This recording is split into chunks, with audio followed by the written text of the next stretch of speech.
Une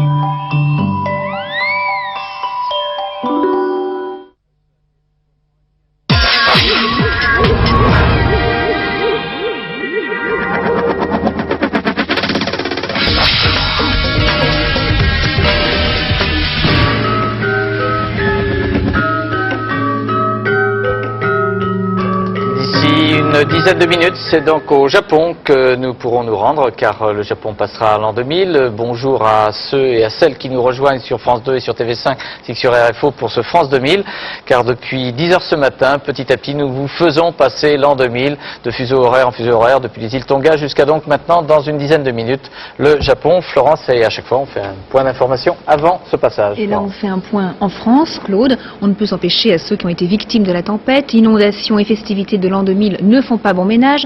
À Saint-Cloud, par exemple, dans les Hauts-de-Seine, un restaurateur a décidé d'annuler son réveillon alors que l'eau monte et menace maintenant d'envahir son restaurant. Un reportage de Florent Gautreau et de Rémi Poissonnier.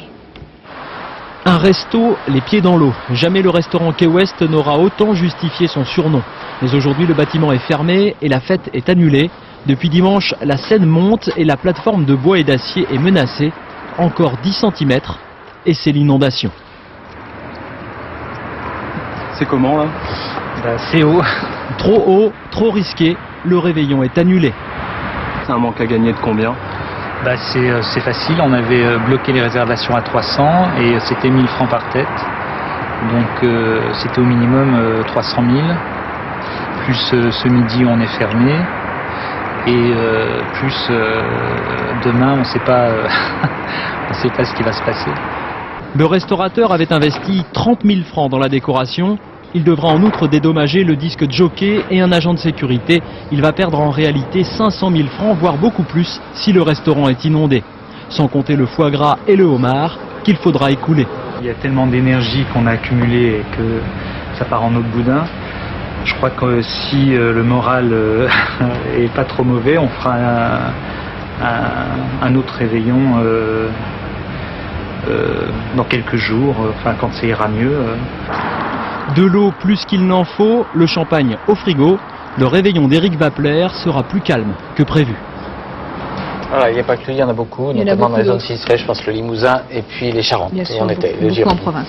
Alors on retourne maintenant dans le Pacifique. Alors vous savez que le premier bébé est né en Nouvelle-Zélande. C'est un garçon. C'est un garçon à Auckland. Et celui que vous voyez sur ces images, non pas du tout, là c'est une petite fille, la première petite fille. Je l'avais remarqué. Déjà star devant les projecteurs. Nouvelle-Zélande, d'accord, voilà. C'est ça. Et ça Melbourne, c'est à Melbourne, en Australie, où il est entré dans les années 2000. Vous entendez le compte à rebours. Enfin, on va entendre, voilà. On était à Sydney tout à l'heure, pour et là on est à Melbourne. Il y a 3 fuseaux horaires sur l'Australie. Ce qui explique que l'Australie ne soit pas passée d'un coup dans les années 2000. À Sydney, on est déjà demain, la fête bat son plein. Et ça c'était... Je crois que c'est encore Melbourne là, puisque c'est le compte à c'était rebours. Hong Kong tout à l'heure. Oh là là, je sais pas. Peut-être, oui. Avec Whitney qui Houston. Peaufine son une spectacle répétition, de ça, ce soir. C'était une répétition. Elle peaufine pour le spectacle de ce soir. Ben voilà, je suis allée un petit peu veto, mais c'est normal. Alors, toujours les années 2000, comment on les voyait il y a 20 ans. Oui, il y a 20 ans. Notre ami Hervé Brosini a collecté tout ça. Oui, je crois que là je prends un peu d'avance. Nous allons à Bercy.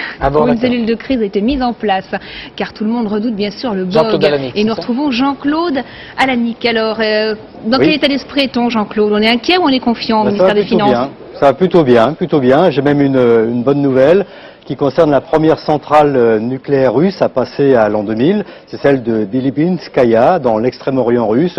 Tout s'est passé normalement, les réacteurs fonctionnent normalement. C'est plutôt rassurant pour la suite des événements.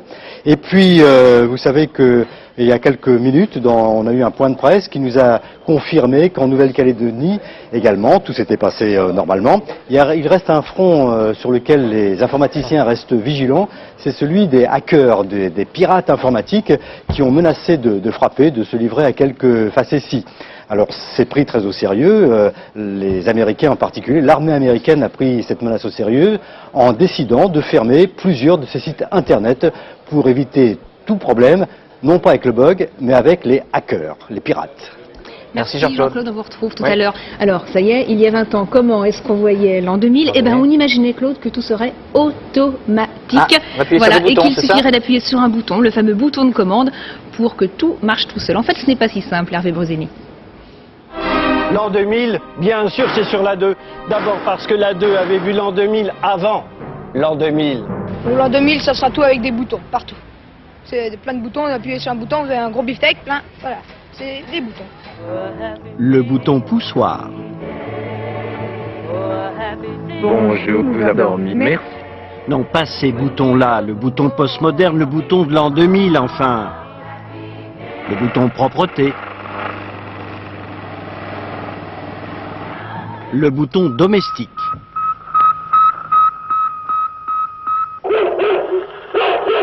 Mon chien. Mon courrier. Le bouton pratique. Le bouton financier. Voilà vos comptes. Mon erreur. Le bouton correction.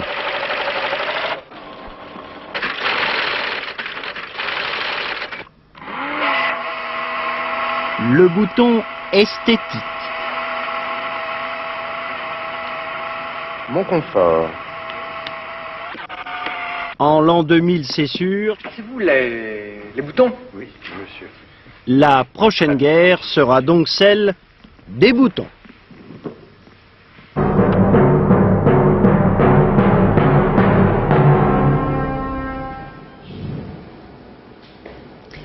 Voilà. Donc Oui, dans dans quelques instants, instants. c'est le Japon qui C'est le dira au revoir Japon, aux oui, années qui 1900. va aux années 1900. Oui, et hein. pas mécontents, car elles évoquent de bien mauvais souvenirs. Le 6 août 1945, les États-Unis lâchaient une première bombe sur Hiroshima. 3 jours plus tard, c'est Nagasaki qui était touché. Aujourd'hui, les Japonais espèrent que ces années 2000 se feront sans nucléaire. Isabelle Bechler. Est-ce qu'on a les images? Une explosion. Voilà l'horreur qui a marqué ce siècle à Hiroshima. L'horreur en vitrine, l'horreur qui a mis fin à la folie nationaliste japonaise. Une horreur que la municipalité veut très pédagogique. Dans un pays où 30% de l'énergie est d'origine nucléaire mais qui affecte de l'ignorer, le martyr d'Hiroshima est un martyr atomique. Je marchais dehors et j'ai été brûlée sur tout le corps. Ma mère, elle, a été irradiée à l'intérieur et elle a eu les muscles criblés d'éclats de verre. En un seul éclair, les uniformes des écoliers ont complètement disparu. Si j'ai les larmes aux yeux, ce n'est pas pour vous apitoyer. C'est parce que je souhaite pour rien au monde que vous ayez la vie que j'ai subie. Vous allez voir le musée, regardez avec votre cœur. Allez. Voilà 20 ans depuis la mort de sa mère que Madame Yamaoka trouve l'énergie de raconter, inlassablement, la bombe et toute une vie gâchée. Elle replonge quotidiennement dans ses souvenirs pour que le prochain siècle soit indemne de ces mêmes atrocités. Il a fait une telle chaleur. Voyez ce qu'il reste de cette tuile. C'est évident que les humains ont littéralement fondu. Il faut bien du courage pour se remémorer l'horreur et, comme elle, tenter de sensibiliser des adolescents obsédés par leurs études et les biens de consommation. C'est beaucoup plus grave que je ne le pensais avant. Ça me fait très peur. Cette douleur que nous avons ressentie directement avec cette dame.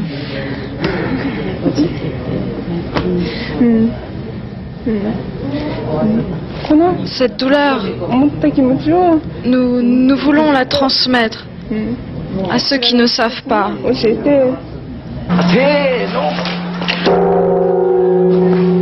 Le recueillement à Hiroshima est obligatoire dans une vie de lycéen japonais. Venus du nord du pays, ceux-ci comme les autres déposent des centaines de pliages d'oiseaux de longévité sur le mémorial d'une adolescente irradiée. Photos de groupe sur fond de dôme nucléaire, le seul immeuble resté debout dans tout le centre de la ville, qui était aussi l'épicentre de l'explosion.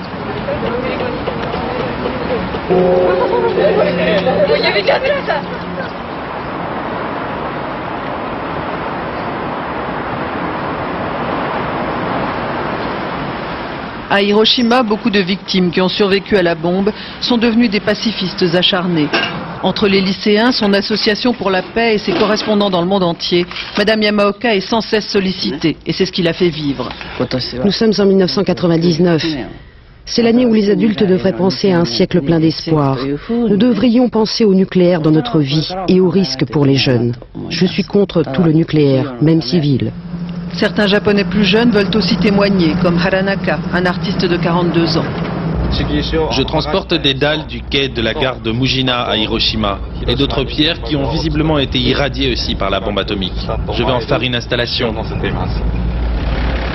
Partout dans sa région d'Hiroshima et par 2 fois en Europe, Haranaka affirme avec ses œuvres qu'il faut regarder le monde différemment depuis que l'homme a infligé la bombe à d'autres hommes.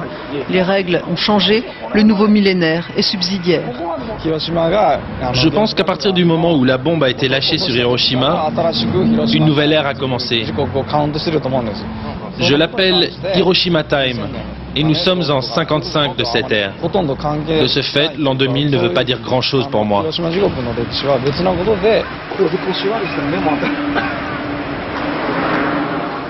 Voilà, et nous allons maintenant, tandis qu'il est toujours J-9 à Paris, on va aller maintenant au Japon, à Tokyo, ou en direct, où dans 36 secondes très exactement, il sera minuit. Il sera minuit, ce sera donc l'an 2000 sur l'Empire du Soleil Levant. Nous sommes donc au temple de Zozoji qui est situé au pied de la Tokyo Tower. C'est en plein centre de Tokyo, hein. En plein centre. Et nous sommes en fait... Écoute bien, il y a les cloches, je crois. C'est ça, dans un des plus anciens temples bouddhistes de la ville, construit en 1393, qui va sonner 108 fois, 108 vœux et désirs seront exprimés, et à la fin des 108 coups, tous les péchés des hommes et même des femmes seront absous. On va voir le passage simultané entre Tokyo et Paris qui va passer à J-8h pour minuit.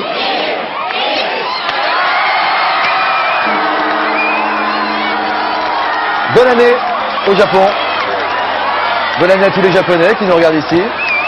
Et Yanara. Et à lâcher le ballon. C'est en fait un peu le contraire de ce qui se passera tout à l'heure à Broadway, où des millions d'Américains recevront des confettis sur la tête. Là, au contraire, c'est des ballons qui s'élèvent vers le ciel et autant de vœux et de désirs qui sont exprimés par les Japonais. Alors là, nous nous trouvons dans le temple de Zojoshi. C'est-à-dire que c'est important ce passage à l'an 2000. C'est 125 millions de personnes au Japon qui passent ainsi à l'an 2000. C'est une puissance économique très grande dans le monde. C'est un lieu de haute technologie. C'est un lieu qui symbolise bien aussi tout ce sud-est asiatique qui est en plein essor. Et la religion bouddhiste aussi dont on parle beaucoup. 50 000 personnes sont donc au pied de ce temple pour 125, 126. Alors comme vous savez Jean-Luc, à chaque fois l'an 2000 dans ces régions et dans ces pays, c'est vraiment très largement fêté. Il y a les pétards, il y a des fêtes incroyables, des repas. C'est à chaque fois des symboles très forts, très importants.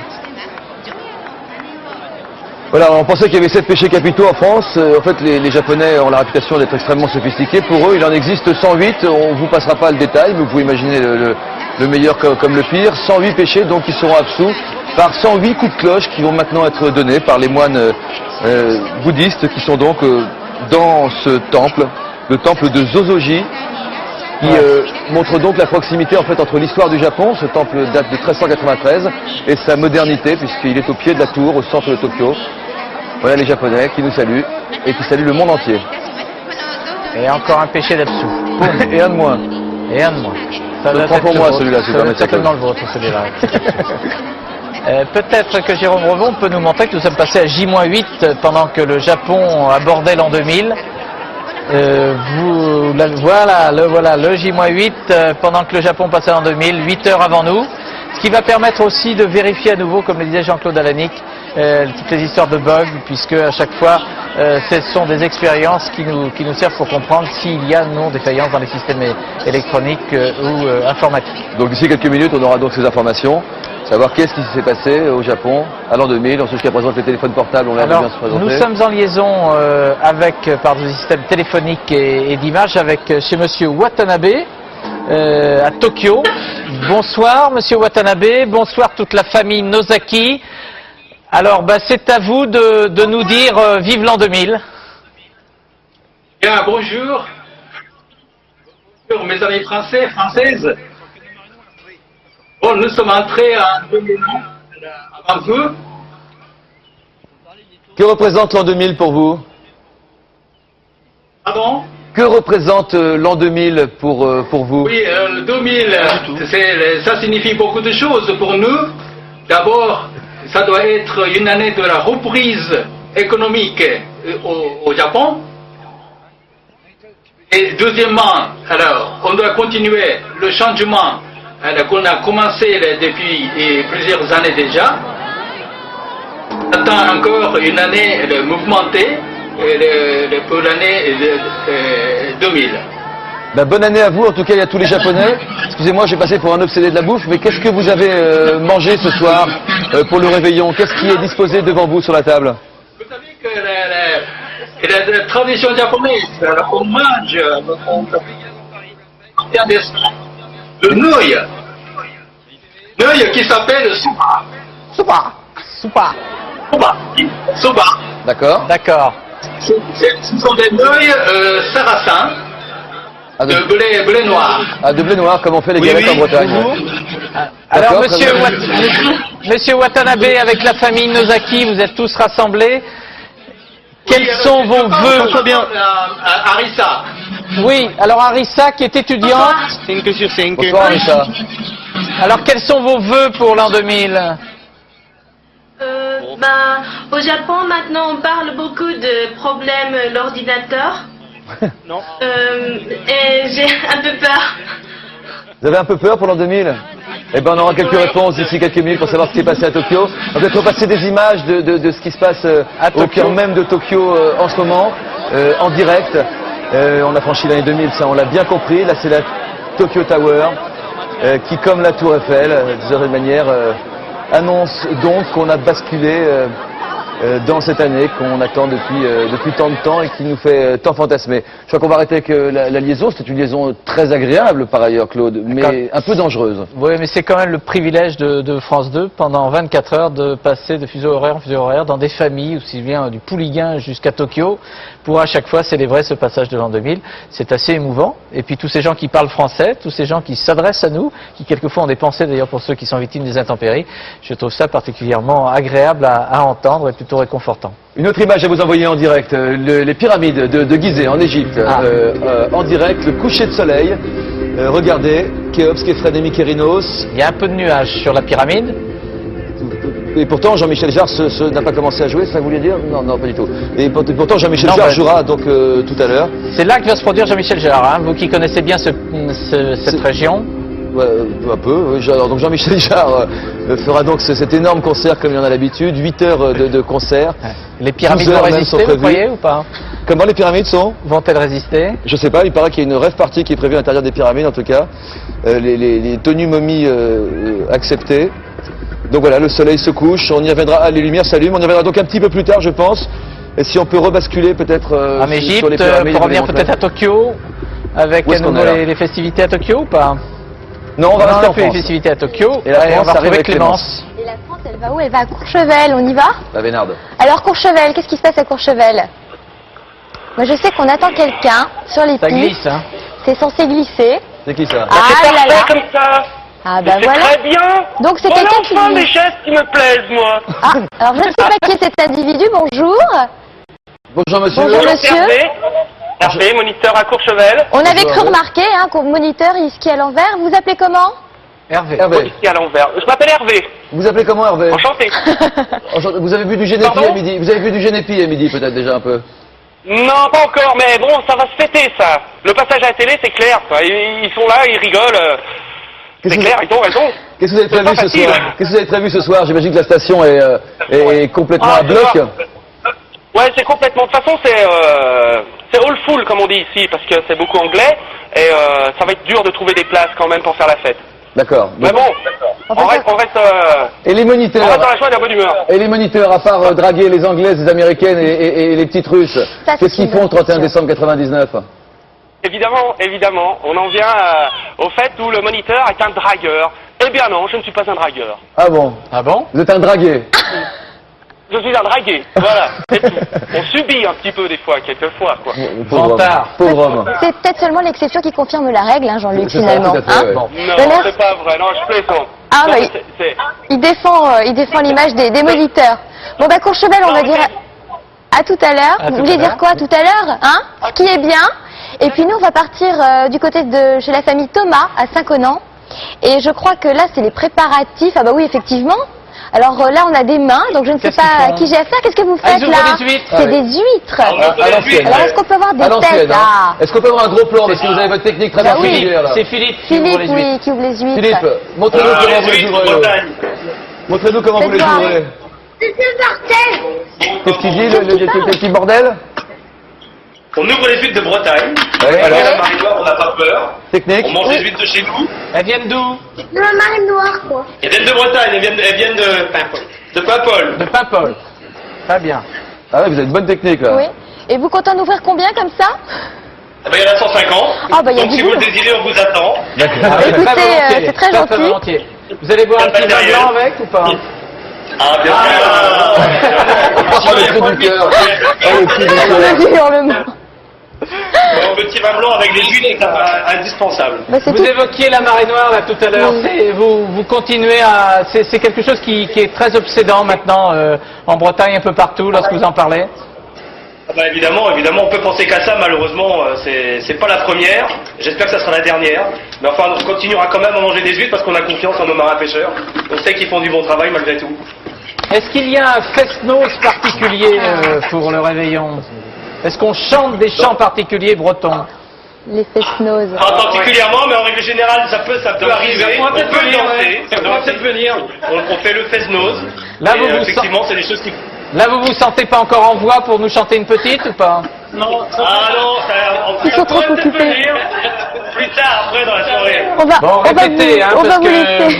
j'entendrai volontiers le curé de Camaret ou quelque chose comme ça, quoi. Ah, pas de problème. Alors préparez vos chansons pour Claude, vous lui ferez la surprise tout à l'heure. On vous dit à tout à l'heure. Et justement, vous parliez de la Bretagne, Claude, tout de suite, et on part du côté du Pouliguen, de Pouliguen, pardon, où on retrouve justement 4 bénévoles. Bonjour. Alors, bonjour à tous.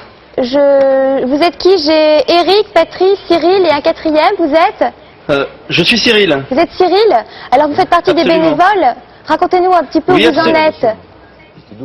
Bah écoutez, en fait, on a commencé à enlever le mazout depuis le 26 au matin.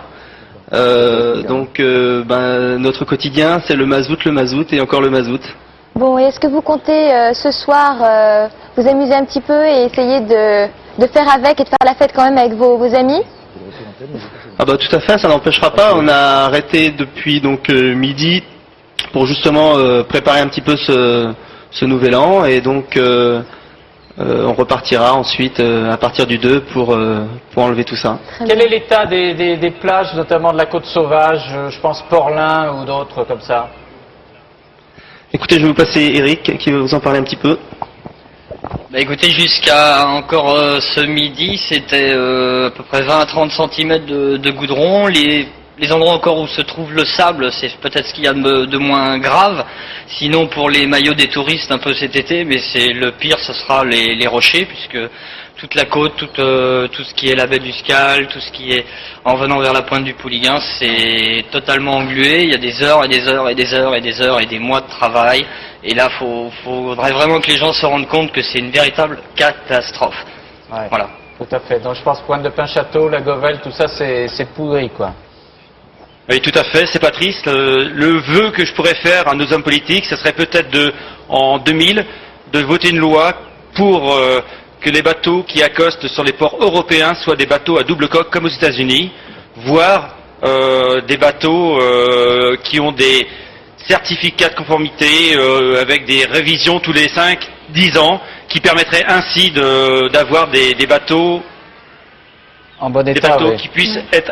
Pardon, oui, il y avait un bruit de moteur derrière nous. Ouais. C'était les pompiers du Pouliguen. Ouais. Et d'avoir ainsi des bateaux respectables dans nos ports bretons et européens. Et c'est vraiment un vœu pour que nos politiques passent une loi en 2000 de ce côté-là. Et je passe la parole à Christian. Alors Christian, un vœu? Oui, ben on est tous pareils. Je crois que de toute façon que le vœu, c'est que les hommes politiques se penchent un peu plus sur ce problème. C'est vrai que, point de vue international, il serait grand temps qu'il y ait une loi pour tout le monde. On voit que pour certains véhicules, même de voitures, il y a des réglementations qui sont fortes et pointues. Pour que des bateaux, on se demande où sont les réglementations. Ouais. Bon, autrement, pour nous, pour la marinoire, je trouvais que c'était vraiment un travail de. Moi, j'étais aussi bénévole. On travaillait sur des criques où quand on soulève un galet, en dessous, il y a un deuxième galet qui est recouvert. Alors, il n'y a pas le deuxième galet quand il est nettoyé, il y a encore un troisième qui est encore recouvert. Et c'est vraiment un travail de fourmi et vraiment de petites fourmis, parce qu'une fois la plage, un petit coin de crique nettoyé, la marée montante qui arrive après recouvre encore de mazout et c'est vraiment un petit peu des fois décourageant par moment parce qu'on a l'impression que le travail, il se fait il n'avance pas beaucoup, quoi. Alors très sincèrement, et il faut encore des bénévoles. Très sincèrement, on vous salue beaucoup parce que je sais que vous avez fait un travail formidable et vous parliez des pompiers aussi. Tout le monde se bat beaucoup. Bravo, je crois que vous êtes un des beaux symboles de cette soirée. À tout à l'heure, on se retrouvera, Clémence. Tout à fait, Claude. Maintenant, on va aller retrouver Isabelle Bechler qui se trouve au tertre du millénaire à Pékin. C'est pas encore l'an 2000, Isabelle. Non, l'an 2000, c'est pour dans une heure, un peu moins d'une heure, mais cet endroit assez particulier qui s'appelle le tertre de Chine et qui a été rebaptisé très récemment in extremis le tertre chinois du siècle, puisque la Chine ne vient de décider qu'il y a à peu près 2 semaines à peine de participer comme le reste du monde à la célébration de l'avènement du 2e millénaire. Il faut dire que les Chinois n'attendent pas tant le 1er janvier 2000 que le 5 février, puisque ce sera le début de l'année du dragon, une année de particulièrement bon augure en astrologie chinoise. Et donc vous voyez autour de moi, bien sûr. Pardon? Non, on sort de l'année du lapin ou l'année du chat et on rentrera donc le 5 février dans l'année du dragon. Qu'est-ce que ça représente pour les Chinois? Parce que se dire qu'en 2 semaines ils ont préparé des festivités pareilles, c'est absolument incroyable. Qu'est-ce qui motive les Chinois? Qu'est-ce qui motive 1/5 de la planète de participer à toutes ces festivités, à cette communion planétaire? Mais en tout cas, ce qui motive les gens qui sont autour de moi ce soir, ce n'est pas du tout le désir de participer, c'est vraiment une fête sur commande avec des gens qui n'ont absolument aucune spontanéité. Ce sont des chanteurs, des enfants des écoles auxquels on a dit de se trouver là. Dans quelques minutes, le président Jiang Zemin va lui-même allumer une espèce de flambeau, de flamme éternelle qui sera en fait qui brûlera en hommage à la culture chinoise, à l'éternité de la culture chinoise, puisque vous savez que les Chinois ne font jamais tout comme nous, ils ne font pas, ils font toujours un peu plus, un peu plus tôt, un peu mieux, et donc ils vont pas se contenter de célébrer l'an 2000, mais 5000 ans d'histoire chinoise et l'éternité de la culture chinoise. Très bien, nous nous retrouvons un peu plus tard de Pékin. Isabelle, merci pour ces informations. Donc à un peu moins de 3/4 d'heure maintenant de l'an 2000 à Pékin, 1,2 milliard de Chinois, ça représente quand même pas mal de monde. On est passé du Pouliguen à la Chine. C'est une petite planète qui se retrouve ce soir sur ce jour et ce soir sur France 2000. Ce que nous prouve à chacune de ces interventions Julie et Internet qui nous permettent en contact avec le monde entier, spécialement sur l'an 2000. Vous commencez par des confessions recueillies sur la toile. Oui, tout à fait, parce que vous parliez de pêcher tout à l'heure. Donc vous-même, vous avez beaucoup pêché, Jean-Luc? Beaucoup. Toutes sortes de poissons, oui. Ben, écoutez, j'ai trouvé une solution pour sauver votre âme. Vous vous connectez sur confession2000.com. Alors là, le but du jeu, donc vous confessez pour $10. Et puis alors après, ce soir, ils vont faire s'envoler une fusée. Enfin, une fusée, bon, c'est pas rien non plus, mais bon.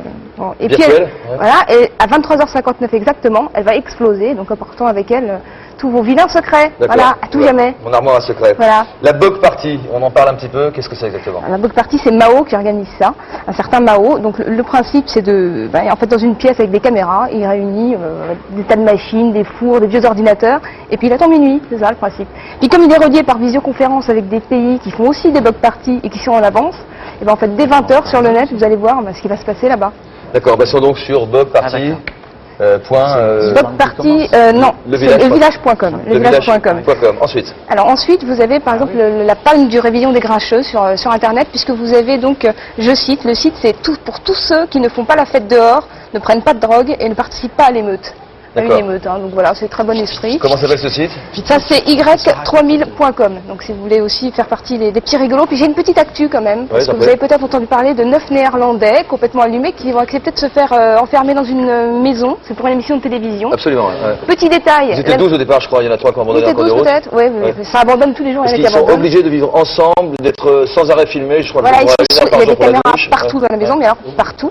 Ouais. Et puis le but, c'était donc de tenir 100 jours. Jusqu'à aujourd'hui, il fallait rester le dernier en lice, et ça y est. Et tenir, vous avez le gagnant. On a le vainqueur, regardez, il est là, il va nous faire coucou. Salut. Voilà, c'est Bart. C'est Bart, il a 23 ans. On va le revoir. Voilà, Bart. Voilà, qu'est-ce qu'il a gagné? Alors il a gagné. Le problème c'est qu'il faut parler, il faut bien maîtriser le hollandais quand même pour avoir. C'est ça. Donc les infos, là je peux pas vous en dire beaucoup plus. Ah oui, c'est très clair effectivement. Hein, mais il a gagné le gros lot. D'accord. Effectivement, c'est une expérience à la Big Brother qui a été proposée par la télé hollandaise, avec donc cette dizaine de jeunes gens qui étaient informés pendant plusieurs semaines, surveillés 24 heures sur 24 à la Big Brother, et celui qui allait gagner, celui qui tenait le plus longtemps. Voilà, et qui restait jusqu'au 31 décembre. C'est donc Bart, 23 ans, qui emporte le gros lot. Une petite image des pyramides juste avant de changer de débat. Oui, ça y est, la nuit est tombée sur Gizeh, sur le Caire. On y reviendra dans un court instant.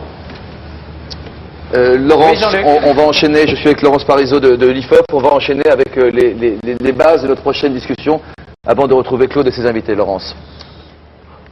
Alors, écoutez, je crois que là, il s'agit de poser la question des souhaits des Français pour les années 2000, et notamment les souhaits pour la vie au quotidien. Ah. Et pour paraphraser l'écrivain Georges Perec, il faut savoir que les Français ne demandent pas forcément des choses extraordinaires. On est plutôt dans l'infraordinaire, et dans la priorité des désirs au quotidien, il y a d'abord la suppression des embouteillages et des accidents de la circulation. C'est difficile à mettre sur le même niveau quand même, parce que les embouteillages, on y survit, les accidents font encore 8000 morts par an, c'est encore un gros problème en France. Vous avez tout à fait raison, mais ce qui est intéressant, c'est de comparer cette réponse avec les autres possibilités de réponse que les interviewés avaient. Je propose qu'on continue à voir le tableau. On va dérouler tout le tableau avant de donner la parole aux invités. Je crois que c'est intéressant. Quand on leur demande, encore une fois, leur désir pour les années 2000, changer de métier, ou bien encore travailler à domicile grâce à Internet, ou bien encore changer de pays tous les 5 ans, qui peuvent être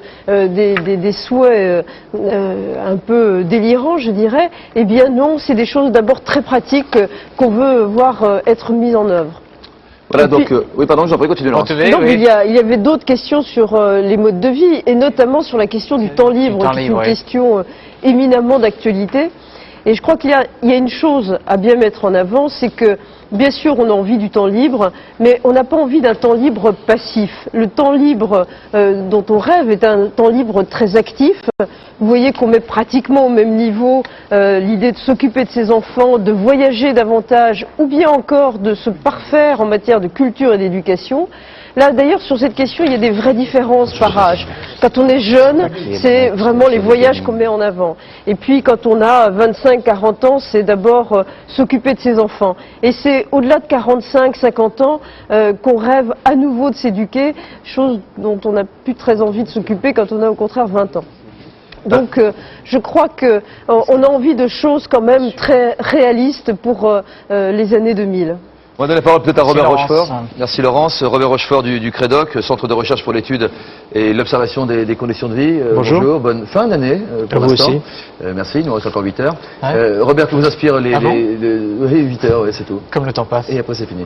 Oui. Robert, que vous inspire ces sondages, les souhaits des Français tels qu'ils sont exprimés? Écoutez, pour ce qui est du oubliant les embouteillages peut-être. Oui, mais n'oublions pas les accidents. Ce qui est intéressant, c'est qu'il ne faut pas mettre ensemble embouteillage, c'est pas grand-chose, accident, c'est... Embouteillage quand même, une petite remarque. Vous savez que plus on dessert et on supprime des embouteillages, plus ils s'en recréent, parce que depuis 30 ou 40 ans, on observe quelque chose de très drôle, c'est que les gens s'éloignent de leur domicile, non pas en nombre de kilomètres, mais en nombre de temps, qui est à peu près identique. Donc plus on réduit l'embouteillage, plus en fait on a des temps de transport qui sont identiques. Peut-être qu'à l'avenir, on travaillera quand même un peu plus chez soi, les gens n'ont pas l'air de le croire. Moi je le crois, je le crois, et donc ça changera quelque chose. Alors sinon, l'autre élément, qui est un élément qu'on voit dans toutes les enquêtes, tout le temps, et aussi en ce moment avec les 35 heures, c'est avoir du temps pour la famille. Là, c'est s'occuper des enfants, mais avoir du temps pour pouvoir effectivement se consacrer à la vie familiale. Mais se consacrer à la vie familiale, ça peut permettre de faire autre chose aussi en même temps. Par exemple, on peut faire du sport, on peut faire des balades, on peut aller au musée avec sa famille. On n'est pas obligé d'être simplement devant la télévision avec sa famille. On peut ne rien faire, on peut se reposer. Ça, c'est votre temps libre, Claude. J'aime bien, moi. Oui.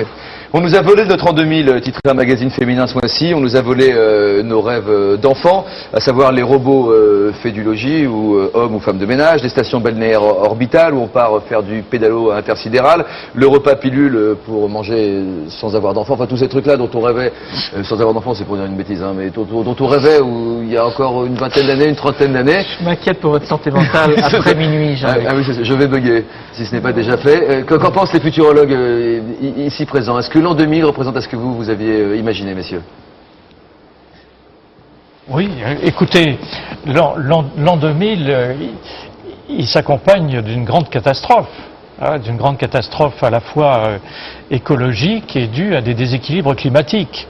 Lorsque nous avions fait en 90 une première prospective sur ce sujet, nous avions en effet expliqué qu'il y avait bien sûr le réchauffement de la planète, mais aussi un accroissement des instabilités qui était dû à l'effet de serre d'une part, mais aussi à des déforestations tropicales, notamment celle de l'Amazonie. C'était El Niño. Vous savez, El Niño, ça veut dire l'enfant, c'est l'enfant Jésus.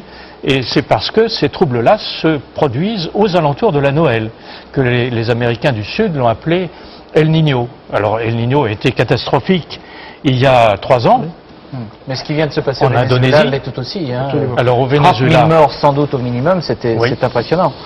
Au Venezuela, c'est plus local et plus concentré, si vous voulez, alors que El Niño, c'est toute la zone pacifique, les grands incendies d'Indonésie et aussi la côte péruvienne. Godin, mais ça réagit sur le climat de toute la planète. Monsieur Godin, ça fait plaisir de vous voir sourire, parce qu'à la lecture de votre bouquin 2100, Récit du prochain siècle, il faut prendre son élan quand même pour réussir à sourire. C'est-à-dire que vous nous décrivez en fait 30 prochaines années qui sont assez pénibles, même très très pénibles à vivre, avec la montée des mafias, avec des armes qui prolifèrent, qui sont de plus en plus petites, avec la sauvagerie dans des villes qui seraient abandonnées par les forces de l'ordre, des océans qui montent, vous l'avez dit, qui débordent, le climat qui se dérègle, et la rate qui se dilate, et j'en passe d'autres. Et puis au bout de 30 ans, au bout de 2030, tout d'un coup, le monde devient merveilleux, l'être humain reprend conscience qu'il est amour, qu'il est pureté.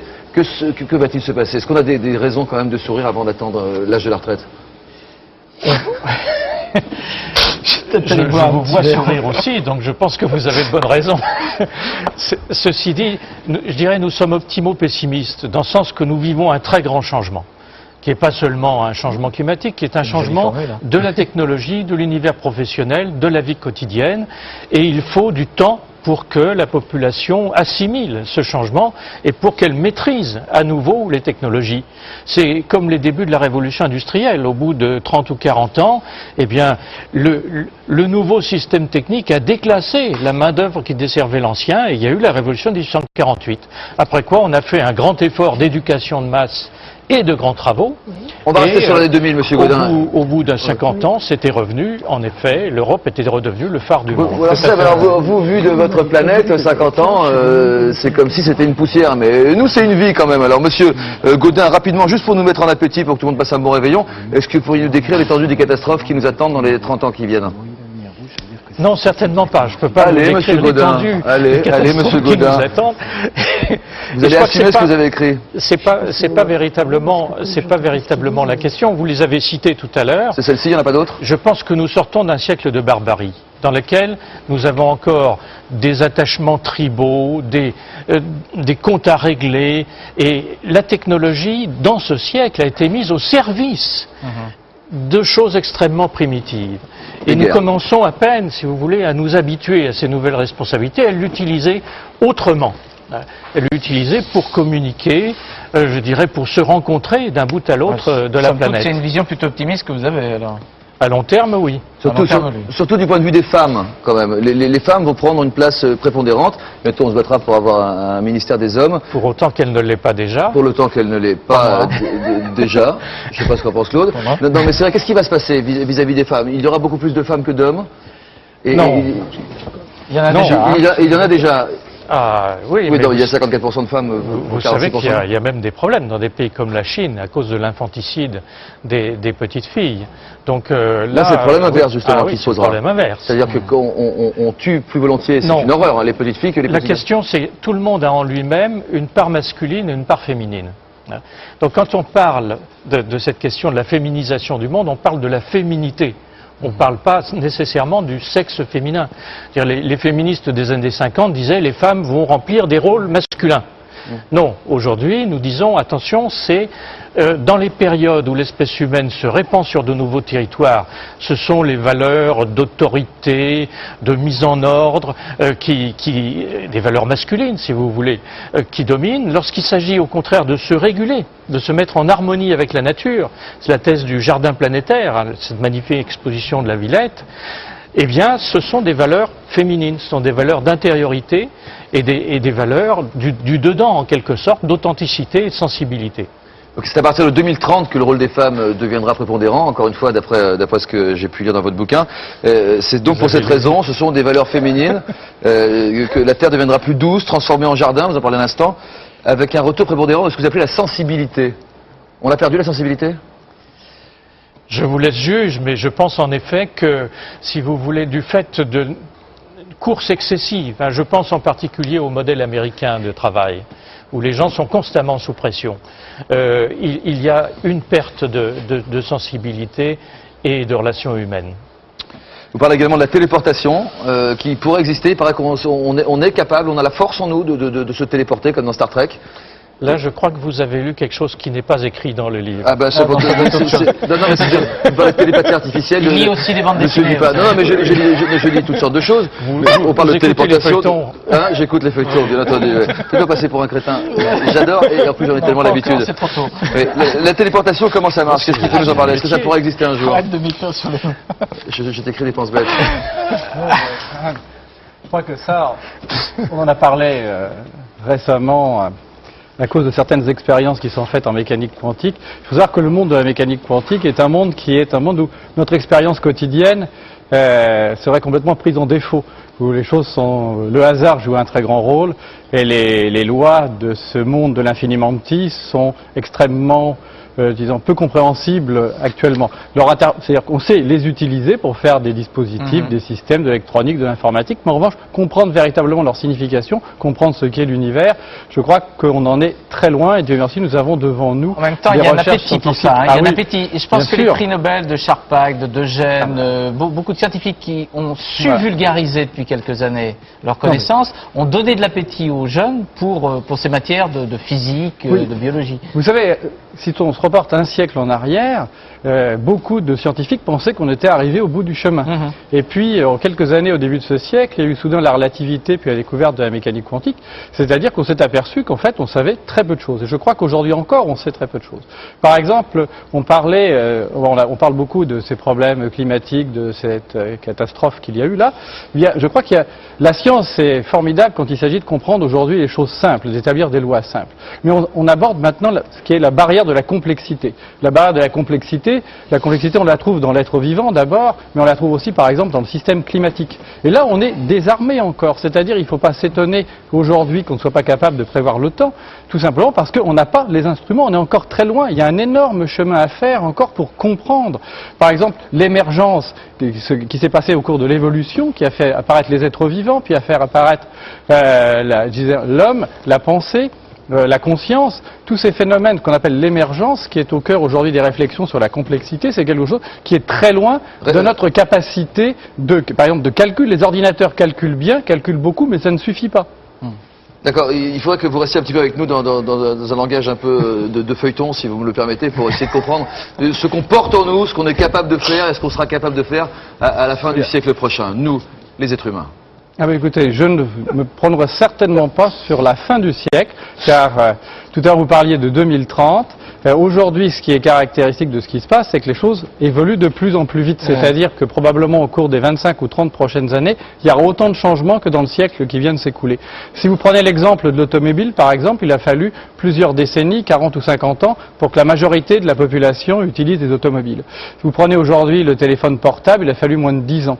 C'est-à-dire, à l'heure de la société post-industrielle, ah oui, c'est à peu près 4 ou 5 fois plus rapide. C'est-à-dire, en un quart de siècle, il va y avoir autant de changements que depuis le début de ce siècle. Et dans un domaine où la connaissance a pourtant beaucoup progressé, je pense à tout le domaine du cosmos, de l'espace, de l'infini, il y a encore, plus on avance, c'est ce qu'Hubert Reeves raconte bien, plus on avance, plus on a l'impression qu'il y a encore des choses monumentales à découvrir. Absolument, on est très très loin d'avoir les réponses. Je crois que toutes les réponses que nous aurons susciteront de nouvelles questions, bien entendu. On parle de vie quotidienne quand même, alors peut-être pas pour le siècle qui vient, mais pour les 10 ans qui viennent. Oui, Robert, ce qui peut permettre, en fait, d'abord nos rêves. Les rêves de ce type, c'est les mêmes il y a 30 ans, c'est les mêmes il y a 50 ans. On rêvait déjà de téléportation il y a 30 ans, si vous regardez les séries de science-fiction de l'époque. Et en fait, ce qui est assez frappant, c'est que quand on regarde ce type de rêve, on les retrouve toujours pour les 30 ans qui viennent, et 30 ans plus tard, ils n'ont pas lieu. Je veux pas miser beaucoup d'argent là-dessus, mais je suis à peu près sûr qu'en 2030, il n'y aura pas de téléportation. De toute façon, vous êtes peinard, vous ne serez pas là dans 50 ans, sans doute. Robert est un jeune homme, on ne peut pas savoir. Mais en tout cas, ce qui est sûr, c'est que là, on a quelque chose qui est notre imaginaire. Bon, l'autre chose, par rapport au fait de savoir si ça va de plus en plus vite ou pas, il faut faire attention à un point. C'est qu'il y a une grande différence, et je crois que plus la science et plus le progrès technique s'accélère, plus il ne faut pas qu'elle oublie qu'il y a des wagons derrière qui sont les hommes et les femmes qui vivent en société. Et en fait, ce qu'on voit depuis déjà une dizaine, une quinzaine d'années, ou une vingtaine d'années même, c'est qu'il y a des choses qui sont refusées par les gens. Prenons un exemple simple, vous l'avez cité tout à l'heure. Personne n'a envie aujourd'hui de manger des pilules plutôt que de manger un cassoulet ou une choucroute. Heureusement que nous n'en sommes pas arrivés là. C'était un fantasme qui est refusé. Prenez un autre exemple. Il y a 10 ans, si vous vous en souvenez... C'est moins rigolo que la téléportation, je ne veux pas non plus faire. Il y a 10 ans, si vous vous en souvenez, on envisageait qu'on ferait cuire son poulet par le Minitel, qu'on rentrerait chez soi, le poulet serait parfaitement rôti. Non, on n'en est pas loin. Ça s'appelle un domotique. Non, personne ne l'a fait. Parce que si jamais on rate son RER, si jamais on sort 10 minutes en retard du bureau, on arrive, le poulet est trop cuit. Alors, on a plein de choses comme ça, si vous voulez. Donc, autrement dit, il faut toujours se dire qu'il faut que les gens s'approprient dans leur vie quotidienne ces inventions. Et là, ça va un peu moins vite que la technique. Jacques Maillot, vous qui aimez bien les utopies. Bon, non, je suis le contraire d'un utopiste. Non, je suis vraiment quelqu'un de très réaliste. Non. Dans le domaine du voyage, écoutez, moi, je vais regarder 30 ans en arrière. Il y a 30 68. ans, on allait, exactement, c'est une bonne référence, 68. On allait beaucoup en Inde, on y va toujours autant. Les Européens et les Français en particulier adoraient l'Égypte. Ils vont à fond en Égypte. Et je peux vous faire une prospective, je suis sûr que dans 30 ans, ils iront encore énormément en Égypte, en Inde, au Népal. Rien ne change alors. Mais il y a des choses, j'ai un peu réfléchi exceptionnellement avant de venir. Et je trouve qu'il y a quand même quelques destinations qui sont vraiment très stables. Je prends un autre exemple, la zone Caraïbe. Le Français qui a envie d'aller faire un peu de bronze-cul aux Antilles, eh bien, je vais vous dire, il continuera à faire du bronze-cul dans les 50 ans qui viennent. C'est désespérant ce que vous dites. Mais non, c'est pas désespérant, parce que... je pense que dans mon métier... C'est de plus en plus profonde, M. Baillot, ou c'est de plus en plus de Français? Bien sûr. Avec le niveau de vie un peu plus, mais bon. Le rôle d'un tour opérateur, c'est de répondre aux besoins et aux aspirations, d'être une force de proposition.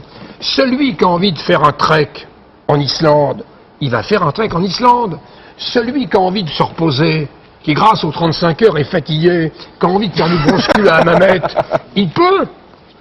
Je dirais que... C'est pas facile d'y arriver à 35 heures. Et puis je crois qu'il y a un point important, oui c'est vrai, ça vous battez quand même j'espère, mais ça il y a les syndicats pour ça, il y a la négociation, je pense que c'est un autre débat. Pourquoi vous dites ça, moi? Et puis, il y a un point qui est important, c'est que la concurrence va être encore plus forte, c'est que les prix en francs constants n'ont cessé de baisser, et ils vont encore continuer de baisser. Voilà, c'est le voyage se démocratise. Quoi, la démocratisation du voyage, c'est devenu déjà une réalité. Je veux bien, mais dès que c'est les fêtes et qu'on arrive pas de l'an 2000, c'est de plus en plus cher. Eh bien, je vais vous répondre, c'est faux.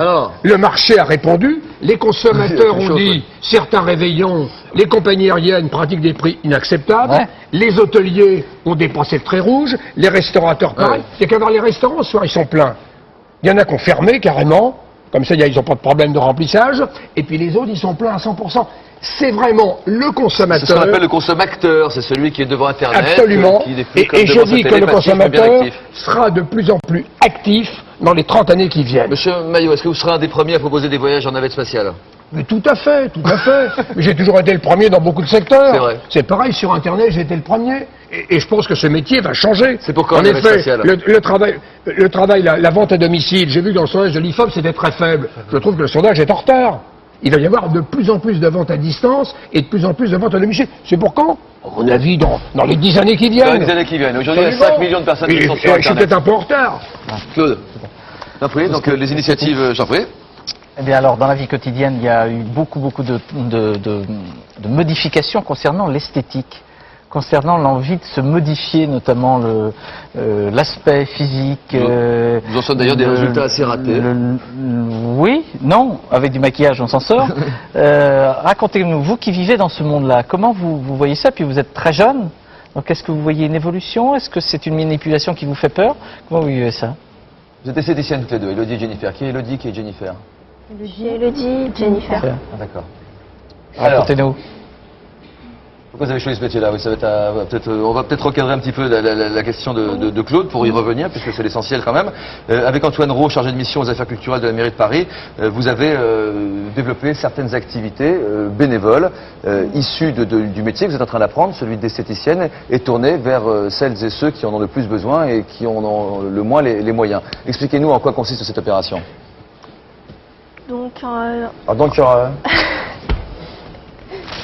Allez-y, mademoiselle. Ce projet consiste à faire des soins du visage, manucurie, épilation et maquillage sur des malades dans les hôpitaux. Pour garder une certaine, j'imagine, dignité dans un premier temps, et dans un deuxième temps, pas mal de courage aussi, moralement, et on sait que ça aide à sortir des maladies. Comment vous agissez concrètement alors? Dans quels hôpitaux? Ou auprès de quelles personnes? Donc il y a l'hôpital Brousset dans le 14e. Paris. Et l'hôpital Vaugirard dans le 15e. D'accord, donc c'est un des projets qui a été sélectionné par la mairie de Paris, sous la bannière Les Jeunes font l'an 2000. Un projet parmi d'autres, parmi quels autres, monsieur Roux? En fait, on a voulu proposer aux 15-25 ans, donc ces jeunes filles ont 17 ans, et c'est un des très beaux projets qu'on a retenu, d'imaginer des actions à Paris, dans les quartiers de Paris. Et il y a 4 projets par arrondissement, au total 80 projets qui ont été choisis, sur 280 présentés. D'autres exemples? D'autres exemples de toutes sortes, en fait, des actions pour aider les personnes âgées à sortir de chez elles et aller chez le médecin, pour s'occuper des SDF. Par exemple, ce soir, il y a un réveillon qui est organisé par une 50aine de jeunes étudiants qui invitent à dîner et qui organisent le dîner avec des sans domicile fixe, et ils organisent une grande soirée tous ensemble. J'espère qu'il y a Tibéri. Il n'a pas de domicile fixe actuellement? Oui. Mais le maire est allé les honorer de sa présence. Alors, on va, pardon, mais c'est le jeu, on doit, je crois, avoir des images des îles Kiribati. Ah, ça c'est le joli direct, hein. Oui. Joli direct, en direct, Pierre Giraud vient de me l'annoncer, les images des îles Kiribati, normalement en direct. Est-ce que Giraud, voilà, on les voit, c'est le lever de soleil. L'île du millénaire, c'est son surnom. Et là, on a des Kiribati, donc, avec une population visiblement aussi en forme que ceux qui entouraient Gérard Rolls ce matin au Tonga. On a eu le passage de l'an 2000 et le lever du soleil avec les chants rituels. Cérémonie du lever de soleil avec cette couronne, voyez-vous, sur la tête de cette femme qui représente tous les rayons du soleil. Regardez, c'est magnifique ces images, nous sommes en direct des îles Kiribati. Robert Rochefort, quand vous entendez autant de jeunes, que ce soit avec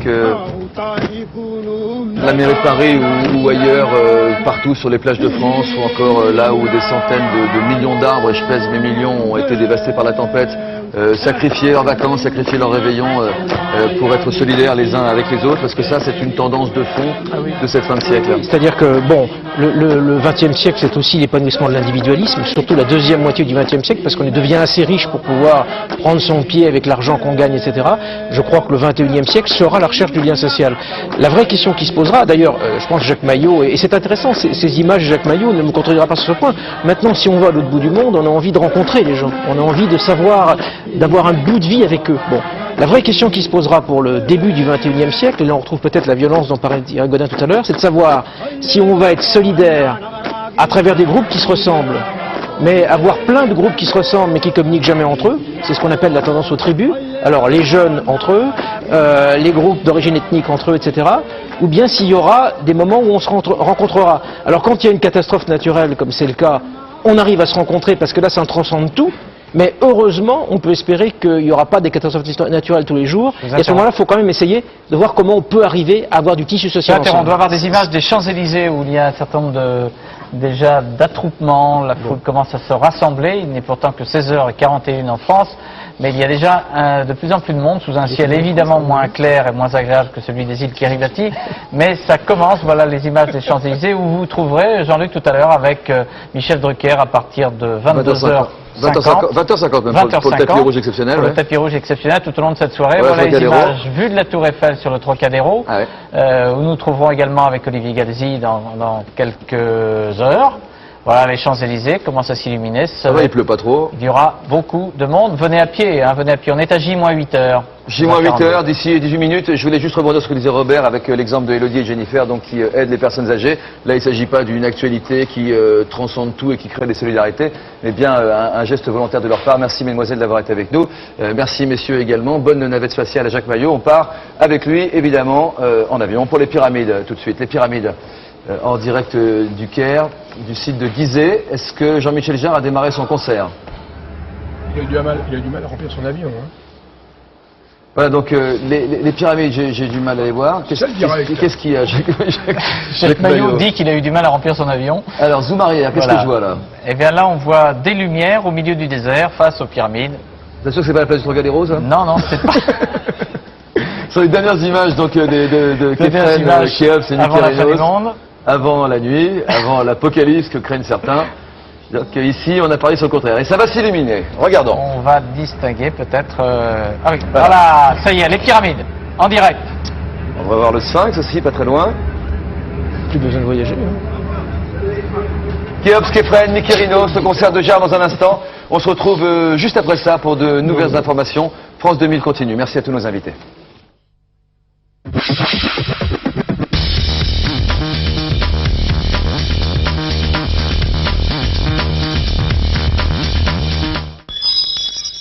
Bientôt sur France 2, les grands divertissements du millénaire avec Aoste. Sans plus attendre, que la fête commence. Demain, tous vos animateurs et journalistes préférés enfilent leurs habits de lumière pour vous faire rêver.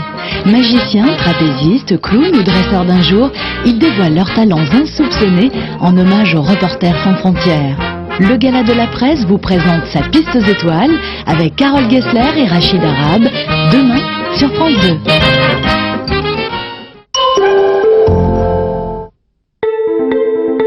D'accord, les Restos du Cœur, c'est plus de 60 millions de repas distribués chaque année. Mais c'est aussi une chaîne de solidarité forte de 40 000 bénévoles pour un accueil amical et chaleureux. Une écoute et surtout des réponses aux questions d'urgence. Et pour tous les donateurs, la volonté de redonner espoir à ceux qui ont perdu pied. Parce qu'ils comptent sur nous, on compte sur vous. Merci.